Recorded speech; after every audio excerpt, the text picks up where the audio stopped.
Bonjour à tous, 27 janvier 1945, 27 janvier 2015. Il y a 70 ans, jour pour jour, Auschwitz, le plus grand camp nazi, était libéré par les soldats russes. Le monde découvrait l'horreur de l'univers concentrationnaire. N'oublions pas, écrit sobrement en une aujourd'hui en France, au nom des 6 millions de juifs exterminés, au nom des survivants qui témoignent et qui sont chaque année moins nombreux. Et parce que les récents événements viennent malheureusement confirmer que l'antisémitisme peut revêtir d'autres formes, mais qu'elles ne changent en rien son ignoble nature, écrit Thierry Borsat. Même constat pour l'humanité, dire l'horreur est indispensable, mais ce devoir de mémoire doit s'accompagner d'une réflexion solide, étayée pour comprendre où conduit la négation de l'humanité. Ne pas oublier, Nice Matin rappelle que cela passe aussi par des actions auprès des plus jeunes.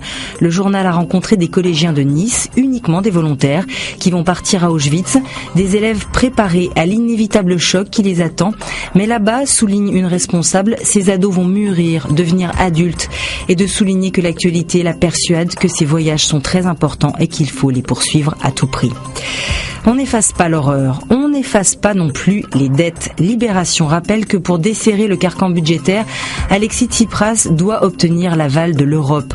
Laurent Geoffrin parle des croisés de l'effacement de la dette, qui oublie que de l'autre côté de la table, il y a le plus souvent des États qui taxeront davantage leurs contribuables si les créances consenties sont abandonnées. Tout plaide, insiste l'éditorialiste, pour un compromis et pour l'étalement de la facture. Le sens du compromis, Alexis Tsipras semble l'avoir selon la Croix. La preuve, dès hier, pour asseoir sa majorité au Parlement, le porte-flambeau de la gauche radicale s'est allié sans hésiter avec une formation souverainiste de droite. Mais cette coalition entre contestataires n'est guère rassurante, souligne Jean-Christophe Ploquin. Les Échos partagent cet avis. En s'alliant avec les souverainistes, Alexis Tsipras envoie un message clair d'intransigeance au reste de l'Europe. Car, rappelle le quotidien, le Parti des Grecs indépendants est ouvertement eurosceptique, anti-immigration et il est réputé rétrograde sur le plan des mœurs.